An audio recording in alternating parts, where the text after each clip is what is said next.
अगर कहानी अच्छी लगे तो लाइक, कमेंट, सब्सक्राइब जरूर करना और चाहे तो मुझे इंस्टाग्राम पर फॉलो भी कर सकते हो। तो चलते हैं कहानी में। आदित्य फोन में अपनी की हुई पोस्ट को देखकर मुस्कुरा रहा था। सभी लोग उसे कमेंट करके बस एक ही सवाल पूछ रहे थे कि क्या ये सब सच है। लोगों को अब भी विश्वास नहीं हो रहा था।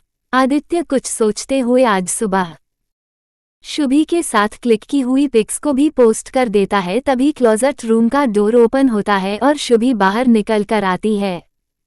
शुभी ने एक ऑफ वाइट कलर की डिजाइनर साड़ी पहनी हुई थी। उसके लंबे खुले बाल उसके कमर तक आ रहे थे। आदित्य तो उसे देखकर अपनी आंखें झपकाना ही भूल गया था। वो बस एकटक उसे देख रहा था। शुभी ने एक बार आदित्य को अपनी नज़र उठाकर देखा और फिर मुस्कुराते हुए मिरर के सामने खड़ी हो गई। वो मिरर में आदित्य को देखते हुए बोली, साड़ी कैसी लग रही है, ठीक है ना? आदित्य शुभी के पास आया और उसे पीछे से अपनी बाहों में लेते हुए बोला, साड़ी का तो पता नहीं पर मेरी बीवी इस समय बहुत प्यारी लग रही है। शुभी के गाल शर्म से लाल हो गए। वह शर्माते हुए बोली, सच्ची? उद्धरण चिन्ह।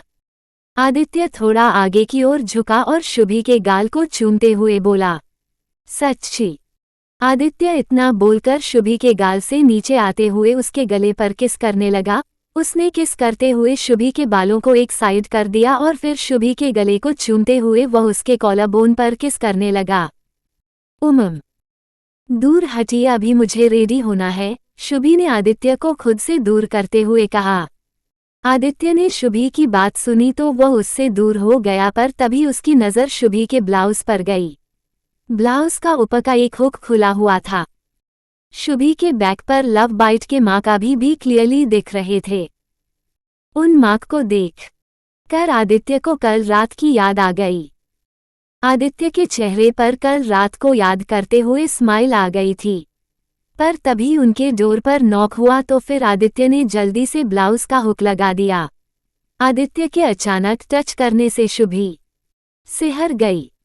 फिर वह शर्माते हुए बोली, लगता है खुला रह गया था, मेरा हाथ नहीं पहुंचा। आदित्य इतना बोलकर डोर ओपन करने चला गया। डोर पर मायरा खड़ी हुई थी। वह आदित्य को देखकर थोड़ा घबरा गई। आदित्य सिर्फ शुभी के लिए ही पोलाइट था, बाकी वो अभी भी सबके लिए खड़ूस ही था। मायरा घबराते हुए बोली, सर वो मैं शुभी की रेडी होने में हेल्प करने आई हूँ। आदित्य ने डोर खुला छोड़ दिया और खुद अंदर जाते हुए क्लोजेट रूम की ओर बढ़ गया। शुभी ने मायरा को देखा तो खुश होते हुए बोली, आप बिल्कुल ठीक समय पर आई हो दीदी, जल्दी आओ मेरी हेल्प करो। पता नहीं ये लिली मेकअप आर्टिस्ट क्यों नहीं आए अभी तक। मायरा शुभी के पास आते हुए बोली, वो अब आएगी भी नहीं, वो आई थी पर तुम तब सो रही थी। फिर वो वापस चली गई, उसे कहीं और भी जाना था। ठीक है कोई बात नहीं, आप मेरी बस बन बनाने में हेल्प कर दीजिए, बाकी मैं खुद कर लूंगी, शुभी मुस्कुराते हुए मायरा से बोली। मायरा शुभी को रेडी करने में हेल्प करने लगी। उसके दिमाग में अभी भी राज की बातें घूम रही थी। शुभी को रेडी करते हुए उसकी नज़र भी शुभी के बैक और नेक के पास बने लव बाइट के निशानों पर पड़ी। मायरा मुस्कुरा दी और बोली, इन्हें मेकअप से छुपा दूं। शुभी मायरा के इशारों को समझ गई। उसने शर्माते हुए अपने सिर को झुका लिया और फिर हाँ में सिर हिला दिया। शुभी की मासूमियत को देखकर मायरा को राज पर गुस्सा आ रहा था। मायरा से अब रहा नहीं गया, उसने शुभी से कहा, शुभी क्या तुम मेरी एक बात मानोगी? शुभी सवालिया निगाहों से मायरा को देखती है। मायरा शुभी से बोली, आज तुम आदित्य सर के साथ ही रहना, उन्हें अकेला मत छोड़न। मायरा को तो बस यही पता था कि राज आदित्य के साथ कुछ बुरा करना चाहता है। उसे नहीं पता था कि राज का असली टारगेट तो शुभी थी। दीदी आप ऐसे क्यों बोल रही हैं? शुभी ने मायरा से पूछा। अभी तुम बस मेरी ये बात मान लो और हाँ, वहाँ वेन्यू पर पहुंचकर एक बार मेरी मैडम जी अनीता जी से बात करवा देना, वो फोन नहीं उठा रही हैं। मायरा ने कहा। ठीक है, शुभी ने कहा। मायरा इतना बोलकर फिर कुछ सोचने लगी। वो खुद से बोली, क्या मैं एक बार इस बारे में आदित्य सर से बात करूं? शुभी ने मायरा को कहीं खोया हुआ देखा तो वो उससे पूछने को हुई कि तभी क्लोजेट रूम का डोर ओपन हुआ और आदित्य बाहर निकल आया। वो शुभी से बोला, शुभी जल्दी करो, हम लेट हो गए हैं। आदित्य को देखकर मायरा उससे कुछ बोलने की हिम्मत ही नहीं कर पाई और जल्दी से रूम से बाहर आ गई। शुभी आदित्य को देखते हुए बोली, मैं तो रेडी हूँ। आदित्य ने शुभी को देखा, वह रेडी हो गई थी। आदित्य की नजरें शुभी पर ठहर गई। उसके मुंह से बस इतना ही निकला, ब्यूटीफुल। शुभी ने आदित्य को देखकर कहा, आप मुझे ऐसे मत देखो, जल्दी से रेडी हो जाए। शुभी ने आज मेकअप किया हुआ था। होठों पर रेड वेलवेट शेड की लिपस्टिक, बालों का जुड़ा बनाकर उसने अपनी मांग में सिंदूर लगाया हुआ था। कानों में झुमके और गले में नेक पीस, कुल मिलाकर वह आज थोड़ी मैच्योर लग रही थी। आदित्य ने जल्दी से अपने बालों को सेट किया।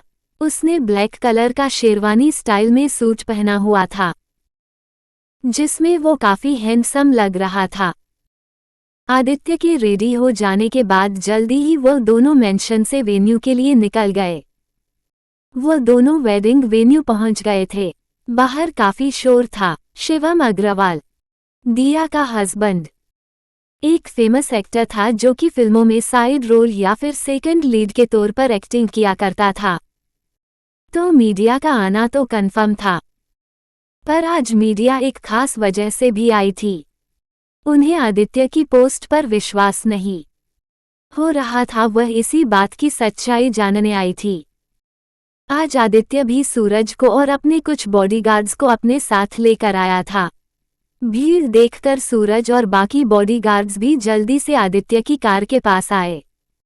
आदित्य कार से निकला और फिर दूसरी ओर जाते हुए शुभी के लिए छोटी ही डोर ओपन किया। शुभी बाहर निकली तो इतनी सारी भीड़ देखकर थोड़ी असहज हो गई। आदित्य ने शुभी की कमर पर हाथ रखते हुए उसे अपने करीब किया और फिर आगे बढ़ गया। बॉडीगार्ड्स उन्हें कवर करते हुए अंदर ले जाने लगे कि मीडिया वालों की आती आवाज सुनकर आदित्य रुक गया। उनके कहने पर वह शुभी के साथ सेंटर में खड़ा हो गया और अपनी कुछ फोटोज उन्हें क्लिक करने दी।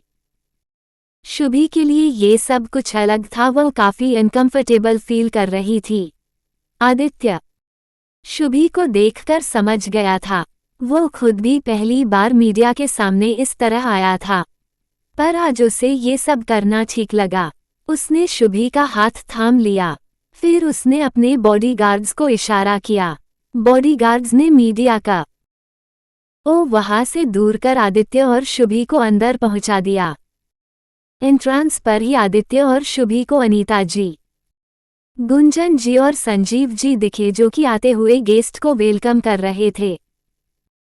अनीता जी ने शुभी को आदित्य के साथ देखा तो वह शॉक हो गई। अनीता जी शॉक थी शुभी को आदित्य के साथ इस तरह देखकर। शुभी ने आज अपनी मांग का सिंदूर नहीं छुपाया था, उसने ये सब आदित्य के कहने पर किया था। वो नहीं चाहता था कि शुभी को अब और इस तरह से रहना पड़े। वो हमेशा कहीं भी जाती तो अपना मंगलसूत्र और मांग का सिंदूर छुपा लिया करती थी। ये शुभी थी जो सब कुछ चुपचाप मान लिया करती थी, और कोई लड़की होती तो वह इस तरह से आदित्य के साथ कभी नहीं रहती। आदित्य ने इस समय शुभी का हाथ पकड़ा हुआ था। वह अनीता जी और संजीव जी के पास आया। अनीता जी ने अपना गुस्सा कंट्रोल करते हुए चेहरे पर मुस्कान बनाए रखते हुए आदित्य से कहा, आदि, क्या है ये सब? तुम इस तरह शुभी को अपने साथ क्यों लेकर आए हो? तुमने सिर्फ घर में अपनी शादी के बारे में सबको बताया है, बाहर नहीं। इस तरह शुभी के साथ हाथ पकड़कर घूमोगे तो क्या बोलेंगे हम सबको? शुभी अनीता जी को इस तरह गुस्सा करते देख सहम गई थी। वह आदित्य का हाथ कसकर पकड़ लेती है। आदित्य अनीता जी को देखते हुए बोला, दादी, आपको कुछ बोलने की जरूरत नहीं है किसी को। मैं पहले ही सबको बता चुका हूं अपनी और शुभी की शादी के बारे में। क्या कहा तुमने? अनीता जी हैरान होते हुए बोली। संजीव जी आदित्य को देखकर समझ गए थे कि कुछ तो चल रहा है आदित्य के माइंड में। अनीता जी जो कि गुस्से में आदित्य और शुभी को देख रही थी, उन्हें संभालने के लिए वह बोले, अनु और गुंजन दोनों अंदर जाओ, अब लगभग सभी लोग आ चुके हैं। वह आगे बोले, हम यहीं हैं, आप दोनों जाए और इन्हें भी ले जाए। संजीव जी ने आदित्य और शुभी की ओर इशारा किया। अनीता जी ने भी एंट्रांस पर ज्यादा सवाल नहीं किए। वह चुपचाप गुंजन बुआ के साथ अंदर चली गई। आदित्य भी शुभी का हाथ थामे उनके पीछे पीछे चल दिया। आदित्य की एंट्री होते ही थोड़ी ही देर में सबका ध्यान आदित्य और उसके साथ खड़ी शुभी की ओर हो गया। सब लोगों में आपस में बातें होना शुरू हो गई। सब लोग शुभी को ही देखने लगे थे। अनीता जी गुस्से से अपने दांत भींचते हुए आदित्य से बोली, क्या तुम हमें बताओगे कि तुमने कब अपनी शादी की न्यूज ऑफिशियल कर दी? आज सुबह ही मैंने अपने सोशल मीडिया अकाउंट पर अपनी शादी की पिक्स अपलोड कर दी थी, इसलिए मैं शुभी को अपने साथ लेकर आया हूं। आदित्य ने भी बिना कोई भाव के अनीता जी से कहा।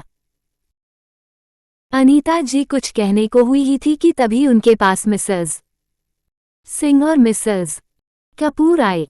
मिसेस सिंह अनीता जी से बोली, ये क्या बात हुई आंटी जी, आपने तो हमें शादी में बुलाना तो दूर खबर तक नहीं पड़ने दी आदित्य की शादी के बारे में।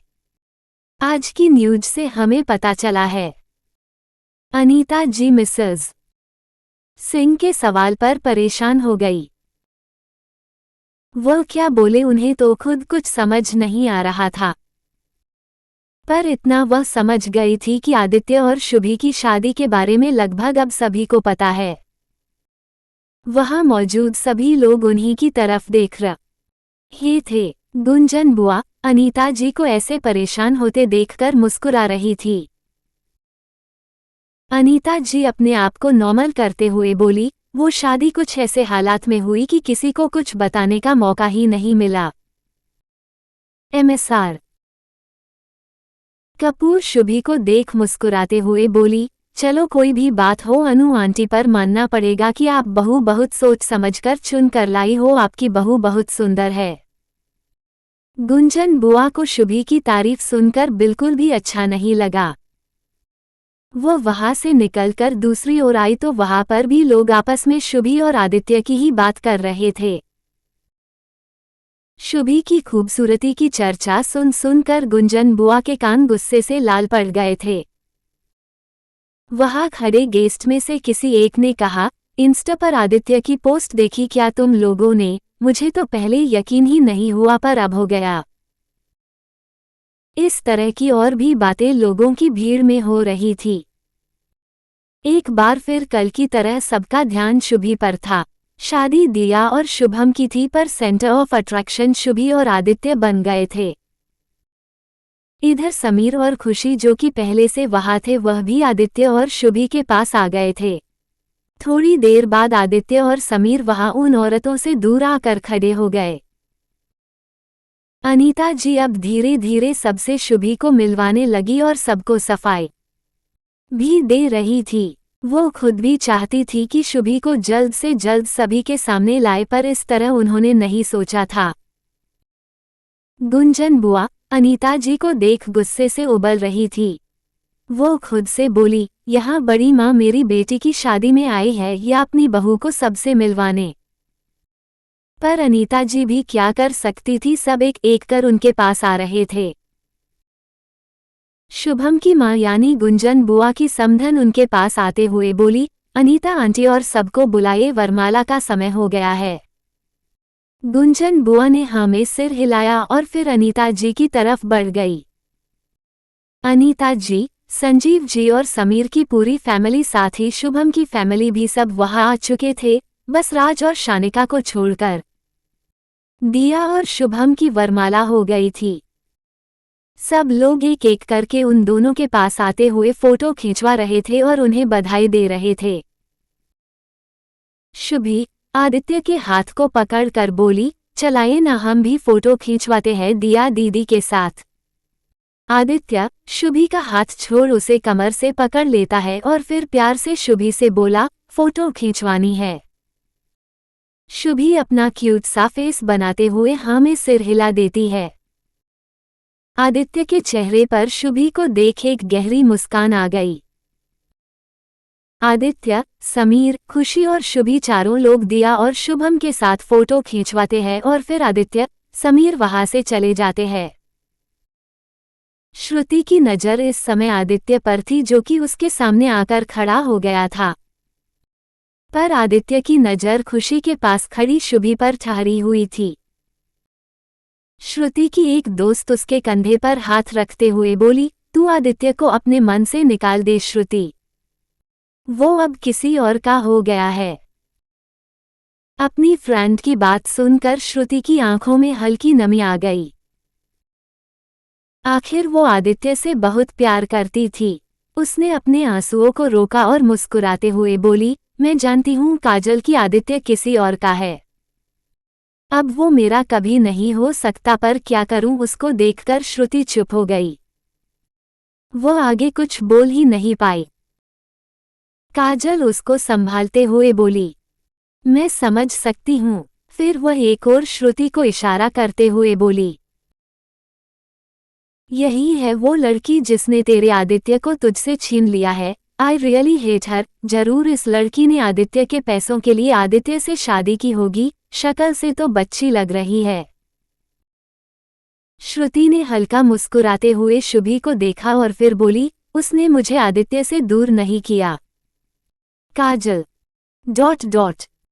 आदित्य तो मेरे पास कभी था ही नहीं। आदित्य ने कल ही मुझे क्लियरली बोल दिया था कि वो किसी और को प्यार करता है। वो फिर आगे बोली, अगर मुझे पहले पता होता तो मैं कभी इस तरह आदित्य को परेशान नहीं करती, पर अब मुझे पता है कि वो शुभांगी से बहुत प्यार करता है और मेरा कभी नहीं हो सकता। काजल श्रुति की बात सुन मुस्कुरा दी। श्रुति को देख उसे उसके लिए बुरा भी लग रहा था। तुम जिस लड़की की बात कर रही हो ना, वो बहुत प्यारी है, साफ दिल की और काफी भोली है। कल ही हम दोनों भाई के मेहंदी फंक्शन में मिले थे और मैंने उसे अपना फ्रेंड माना है, तो मैं कैसे आदित्य और उसके बीच आ सकती हूँ। मुझे तो आदित्य को भूलना ही होगा। श्रुति ने शुभी की ओर इशारा करते हुए कहा। इधर शुभी और खुशी सब लोगों से दूर अपने में ही होकर खाने में मस्त थे। शादी की रस्में शुरू हो गई थी। समीर आदित्य के पास ही खड़ा हुआ था। वो आदित्य से बोला, आज मुझे सेलिब्रेट करने का मन कर रहा है। क्यों? तेरी शादी हो रही है क्या? आदित्य ने कहा। समीर चिढ़ते हुए बोला, कर ली बकवास। अब सुन, सेलिब्रेशन करना है क्योंकि मैं जल्दी ही पापा बनने वाला हूँ। समीर ने इतना खुश होते हुए ये सब कहा था कि उसके चेहरे पर साफ दिख रहा था। आदित्य पहले तो समीर की बात सुन चुप रहा, फिर उसे जैसे ही समझ आया वह खुश होते हुए समीर के गले लग गया और फिर उससे बोला, सच में? मैं बहुत खुश हूँ तुम दोनों के लिए। अभी शाम को ही पता चला है। अभी हमने किसी को ये बात नहीं बताई, न ही घर में। आज मौका ही नहीं मिला, कल बताएंगे सबको। पर तब तक खुशी कैसे कंट्रोल करूं अपनी? समीर ने आदित्य से अलग होते हुए कहा। समीर ने एक बार फिर आदित्य के बाजू को पकड़कर कहा, चल ना, अपन अपने स्टाइल में थोड़ा सा सेलिब्रेट करके आते हैं। आदित्य भी खुश होते हुए बोला, हाँ हाँ चल, आज तो सेलिब्रेशन बनता है। पर फिर आदित्य रुका और शुभी को देखते हुए बोला, जल्दी वापस आ जाएंगे, शुभी और खुशी हमारे साथ है। हाँ भाई, पहले चले तो, समीर ने कहा। रात का समय था। बाहर अब काफी शांति थी। तभी पार्किंग एरिया में एक कार आकर रुकी। कार में से राज, शानिका और उनके साथ 2 आदमी और निकलकर बाहर आए। उनमें से एक आदमी के हाथ में सिगरेट थी। वो सिगरेट के कश लेते हुए राज और बाकी सबके साथ अंदर जाने लगा। उन लोगों से थोड़ी दूरी पर आदित्य और समीर कार में बैठकर ड्रिंक कर रहे थे कि आदित्य और समीर की नज़र उन चारों पर गई। यार आदि, मुझे ये राज में कुछ गड़बड़ लगता है। कितनी देर बाद अब आया है अपनी ही बहन की शादी में, समीर ने आदित्य से कहा। आदित्य थोड़ा रिलैक्स होकर अपना सिर पीछे सीट पर टिकाते हुए बोला, मुझे तो ये पूरा का पूरा ही गड़बड़ लगता है। पता नहीं कितने दिन और इसको बर्दाश्त करना पड़ेगा। तभी आदित्य के साइड किसी ने आदित्य का नाम पुकारा। आदित्य पहले तो थोड़ा झेप गया कि कहीं अनीता जी तो नहीं है। इसी कारण से समीर और आदित्य ने अंदर वाइन जैसी किसी भी चीज को हाथ नहीं लगाया था। पर फिर वो अपने मिरर से बाहर देखता है तो हैरान होते हुए बोला, आंटी आप। आदित्य के सामने कार के बाहर सपना जी और उनके साथ मायरा खड़ी हुई थी। मायरा इस वक्त काफी डरी हुई लग थी। मायरा ने सपना जी जब घर पर कुछ सामान लेने आई तो उन्हें सब कुछ बता दिया। वह मायरा को अपने साथ ले आई और पार्किंग से अंदर जा ही रही थी कि उन्हें कार में समीर और आदित्य दिख गए। आदित्य, समीर कार से बाहर निकल आए और फिर आदित्य ने सपना जी को देखते हुए पूछा, क्या हुआ आंटी, आप यहाँ? वो आदि बाबा, सपना जी बोलते हुए थोड़ा घबरा रही थी। फिर थोड़ा अपने आप को शांत करते हुए वह बोली, आदि बाबा वो राज के इरादे कुछ ठीक नहीं है। सपना जी ने फिर आगे जल्दी से आदित्य और समीर को सब कुछ बता दिया जो भी मायरा ने गार्डन में सुना था। इधर राज और उसके साथी शानिका के साथ अंदर आए। सबसे पहले राज की नज़र ने शुभी को ढूंढना शुरू किया। थोड़ी ही देर में शुभी उसे खुशी के साथ बैठी हुई मिल गई। राज ने अपने साथ में खड़े हुए आदमी को शुभी की ओर इशारा करते हुए कहा, मिस्टर रंजीत, वो रहा आपका गिफ्ट मेरी तरफ से। रंजीत हाथ में सिगरेट लिए हुए लंबे लंबे कश ले रहा था। राज के बोलने पर जब उसने अपनी नजरें शुभी की टेबल की ओर की तो वह राज से बोला, मिस्टर राज, क्या आप मुझे एक के साथ एक फ्री दे रहे हैं? राज कुटिलता से मुस्कुराते हुए बोला, अभी तो फिलहाल एक ही, आगे कभी आपकी सेवा करने का मौका मिला तब देखते हैं। अभी तो फिलहाल उन दोनों में से ऑफ वाइट कलर की साड़ी पहनी हुई जो बैठी है वह है आपके लिए।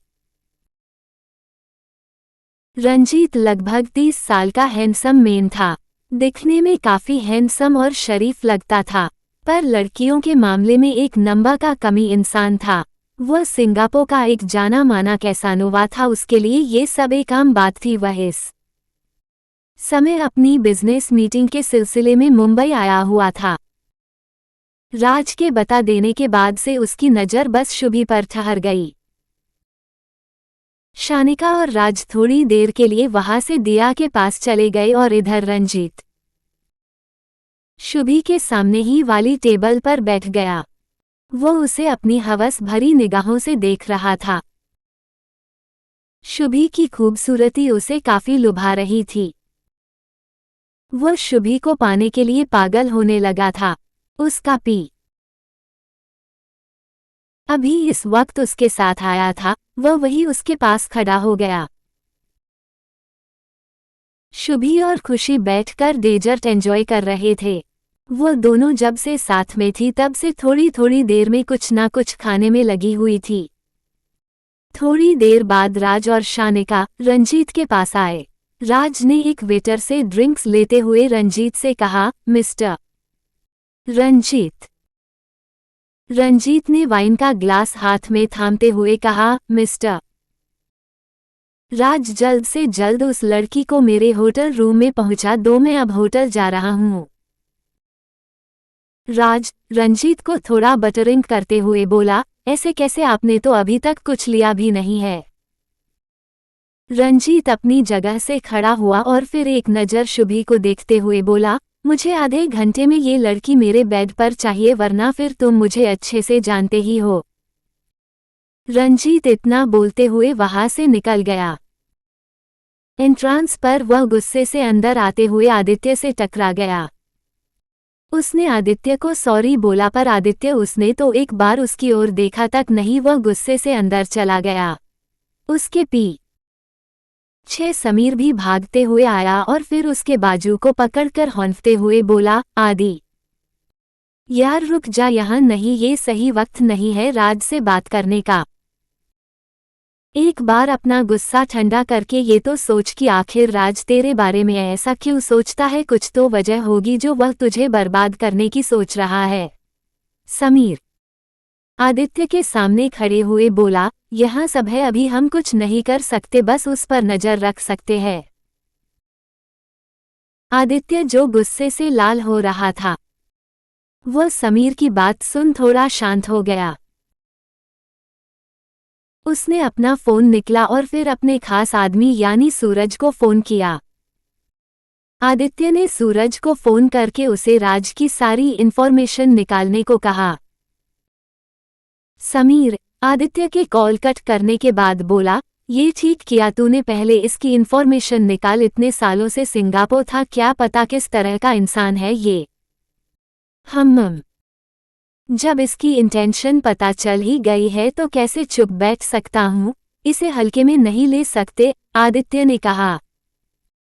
इधर राज और शानिका अपने प्लान को अंजाम देने में लगे हुए थे। राज शुभी को देखते हुए शानिका से बोला, आदित्य नहीं है अभी शुभी के पास, इससे अच्छा मौका नहीं मिलेगा, तुम कैसे भी शुभी को वॉशरूम की ओर लेकर आओ, वहां फिर सब मैं संभाल लूंगा। शानिका ने हमें सिर हिलाया और शुभी की ओर बढ़ गई। शानिका शुभी और खुशी के पास आते हुए बोली, हेलो गर्ल्स। शुभी ने शानिका को देखा तो वह चिढ़ गई। शानिका जल्दी से उन दोनों के पास बैठ गई। शानिका शुभी के हाथ को पकड़कर बोली, शुभी आज सुबह के लिए प्लीज मुझे माफ कर दो, मैं जानती मैंने बहुत गलत बिहेव किया तुम्हारे साथ, मुझे नहीं करना चाहिए था। शानिका ऐसे ही शुभी का हाथ पकड़कर उससे बार बार माफी मांगने लगी। एक पल के लिए शुभी को शानिका पर बहुत गुस्सा आ रहा था, पर फिर वह चुप रही। खुशी भी शानिका की नौटंकी अच्छे से समझ रही थी। शुभी ने अपना हाथ छुड़वाते हुए कहा, अच्छा ठीक है, मेरा हाथ छोड़ो। रियली तुमने मुझे माफ कर दिया, थैंक यू सो मच। शानिका खुश होते हुए बोली। उसने जल्दी से एक वेटर को बुलाया और फिर उससे सॉफ्ट ड्रिंक्स मंगवाते हुए वही टेबल पर रखवा ली। शानिका शुभी की ओर बढ़ाते हुए बोली, शुभी लो ना, और खुशी तुम भी लो ना। नहीं मैं खाना खा चुकी हूं, अब और कुछ नहीं लूंगी, खुशी ने कहा। शानिका शुभी की ओर ग्लास बढ़ाते हुए बोली, शुभी तुम्हें तो पीना पड़ेगा, वरना मुझे लगेगा कि तुमने मुझे अभी तक माफ नहीं किया। शुभी जल्दी से बोली, नहीं मैं नहीं पीऊंगी, मुझे ये ड्रिंक नहीं पसंद। पर शानिका ने जानबूझकर उसके मुंह के पास ग्लास ले जाते हुए कहा, अरे एक बार ट्राई तो करो, अच्छी है। शुभी न में अपना सिर हिलाते हुए शानिका को मना कर रही थी, पर शानिका तभी उसने थोड़ा सा ड्रिंक शुभी पर गिरा दिया। शुभी जल्दी से खड़ी हो गई और फिर चिल्लाते हुए बोली, ये क्या है शानिका, मैं मना कर रही थी ना, और तुम। हाँ शानिका, जब वो नहीं पीना चाहती तो क्यों तुम उसे फोर्स कर रही थी, खुशी ने कहा। फिर खुशी शुभी से बोली, चलो शुभी वॉशरूम चलते हैं, जल्दी से साफ कर लो।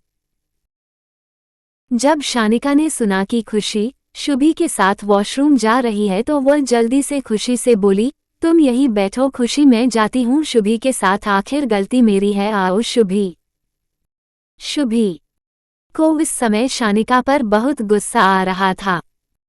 शुभी को ये साड़ी बहुत पसंद आई थी, पर अब शानिका ने इसे खराब कर दिया था। वो जल्दी से वॉशरूम की ओर जाने लगी, शानिका भी उसके पीछे गई। राज अपनी चाल कामयाब होता देख खुश हो गया। वो अपनी जगह से खड़ा हुआ ही था कि वह आगे बढ़ने से पहले ही रुक गया। शुभी वॉशरूम की ओर जा ही रही थी कि किसी ने अचानक से उसका हाथ पकड़ लिया।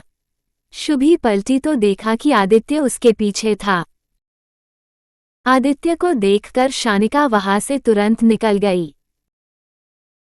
आदित्य ने शुभी को अपने पास खींच लिया और फिर उसको देखते हुए बोला, कहाँ जा रही हो? शुभी आदित्य को देख खुश हो गई, पर फिर अगले ही पल उदास होकर आदित्य से बोली, देखिए ना, मेरी साड़ी खराब हो गई। आदित्य ने एक नज़र साड़ी को देखा और बोला, कोई बात नहीं, मैं ऐसे ही दूसरी साड़ी ला दूंगा।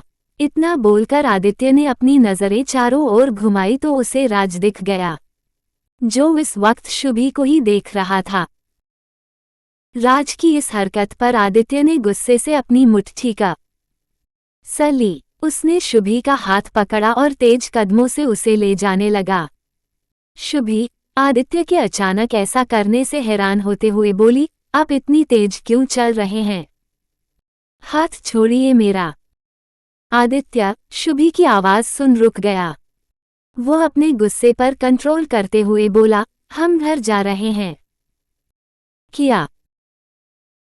अभी तक तो शादी भी पूरी नहीं हुई, हम दादी के साथ चलेंगे, शुभी ने आदित्य से कहा।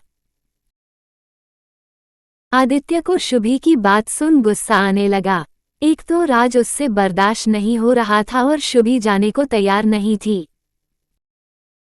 वो अपना गुस्सा एक बार फिर कंट्रोल करते हुए बोला, शुभी हम घर चल रहे हैं। पर शुभी इतना ही बोल पाई थी कि तभी आदित्य गुस्से से उसकी बाजू पकड़ते हुए बोला, तुम्हें एक बार में मेरी कही हुई बात समझ क्यों नहीं आती? बस हर वक्त छोटे बच्चों के जैसे जिद करना है, चुपचाप चलो मेरे साथ। आदित्य फिर से तेज चलते हुए शुभी को ले जाने लगा। उसने फोन करके अपनी कार मंगवा ली और जल्दी से शुभी को उसमें बिठा दिया। वह बैठने को हुआ कि तभी उसे समीर का कॉल आया। आदित्य कार से बाहर निकलकर समीर से बात करने लगा। समीर, कहाँ है तू? आदित्य, मैं घर जा रहा हूँ, तू भी जा, अब बहुत लेट हो गया है। खुशी को ले जा, उसे आराम की जरूरत है इस समय। समीर, हाँ वो ठीक है, जा रहा हूँ, और तू अभी अपने गुस्से को काबू में रखना। समीर बोल ही रहा था कि आदित्य उसे रोकते हुए बोला, तू टेंशन मत ले, मैं उसको कल देखूंगा। आज वह ये शादी एंजॉय कर ले, तब तक इसके बारे में भी हमें और पता चल जाएगा। इतना बोल समीर ने फोन काट दिया। आदित्य कार में बैठा और ड्राइवर को कार स्टार्ट करने को कहा। आदित्य ने देखा शुभी उससे मुंह फेर कर बैठी हुई थी। आदित्य को समझने में देर नहीं लगी कि शुभी गुस्सा हो गई है। इधर राज अब गुस्से से पागल हो रहा था, उसका पूरा प्लान फेल हो गया था। अब वो रंजीत को क्या बोलेगा, ये सब सोच सोचकर वह परेशान हो रहा था। अगर कहानी अच्छी लगे तो लाइक, कमेंट, सब्सक्राइब जरूर करना, और चाहे तो मुझे इंस्टाग्राम पर फॉलो कर सकते हो। तो मिलते हैं अगले पाठ में।